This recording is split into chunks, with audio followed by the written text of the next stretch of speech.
Os 10 mandamentos originais são: primeiro, amar o Pai sobre todas as coisas. Ou seja, não colocar nada nem ninguém acima dele, pois o Pai é a perfeição, a luz, a sabedoria e o amor supremo. Segundo, não faça imagens nem esculturas, não fazer nenhum tipo de imagem, escultura ou desenho, a fim de adorá-lo ou reverenciá-lo. Aqui se inclui também as tatuagens, as quais profanam o verdadeiro templo do Pai, que é o corpo humano. Terceiro, não clame ao Pai em vão.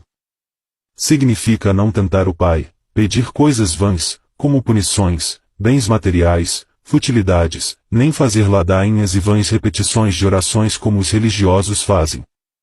Quarto, lembrai do sábado para o santificar. Se refere ao 7º dia no reino, o milênio do Messias, seu reinado e não ao dia semanal deste mundo. Devemos lembrar da vinda do Messias para estarmos em santidade e assim participar do seu reino. Quinto, honrar pai e mãe. Ter respeito por seus progenitores. Sexto, não matar. Não tirar a vida, não assassinar. Sétimo, não adulterar. Não trocar o verdadeiro pelo falso, adulterar a palavra e profecia do Pai, ensinando mentira no lugar da verdade. Oitavo, não roube. Não roubar ou furtar nada alheio. Nono, não diga falso testemunho. Não acusar alguém injustamente, mentir, deturpar contra alguém. Décimo, não cobiçar nada de teu próximo. Não desejar nada alheio, isso inclui desejar mulher ou homem comprometido, o adultério carnal. Essas leis se baseiam no amor, e formaram a base da pregação dos verdadeiros profetas do Pai, e eles perduraram até a vinda do Messias, a lei que o Messias veio cumprir, que além de as cumprir ainda as resumiu em 2, amor ao Pai e ao próximo. Mestre, qual é o grande mandamento na lei? E o Messias disse-lhe, amarás o Pai de todo o teu coração, e de toda a tua alma, e de todo o teu pensamento. Este é o primeiro e grande mandamento. E o segundo, semelhante a este, é, amarás o teu próximo como a ti mesmo.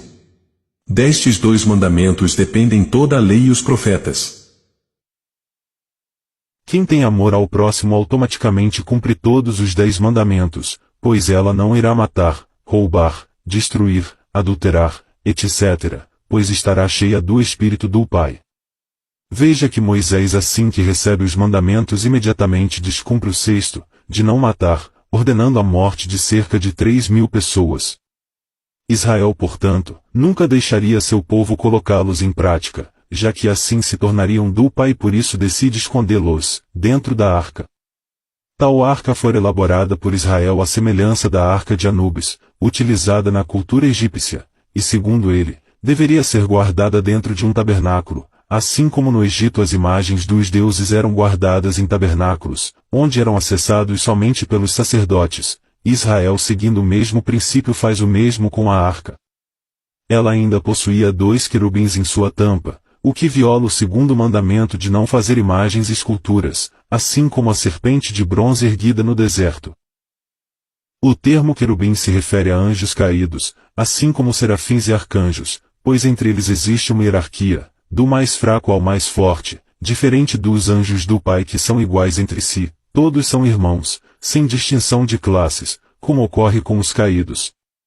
E esses querubins representam os caídos que guardavam a arca, a qual ninguém podia se aproximar ou tocar, caso contrário era sumariamente morto, assim como ocorreu com Uzias ao tentar tocar na arca.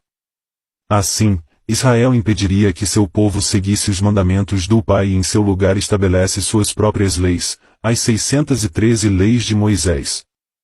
Essas leis foram criadas por Israel, baseada na lei do talião, ou lei de Hammurabi, onde o infrator era punido na mesma intensidade a quem infligiu o dano, por isso é chamada olho por olho, dente por dente. Foram tantas as leis criadas por Israel que elas ocupam 2 livros inteiros do Antigo Testamento, o Levítico e o Deuteronômio, e são a base da Torá, bem como o sistema ético e moral do judaísmo.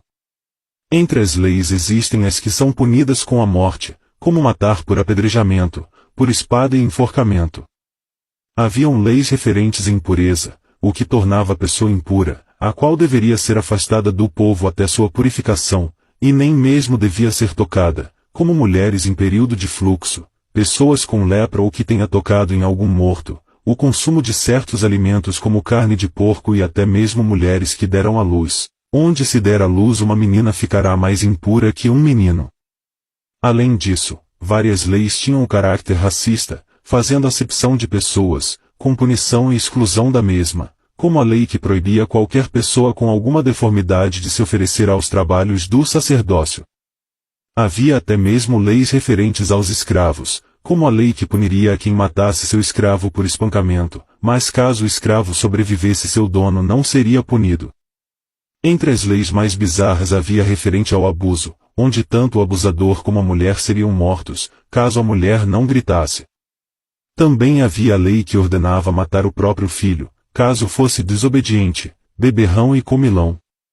Outra lei bizarra ordena que entre as armas dos israelitas houvesse sempre uma pá, a fim de enterrar os excrementos das pessoas no acampamento, pois Deus andava por ele durante a noite, e não poderia ver ou pisar nas fezes.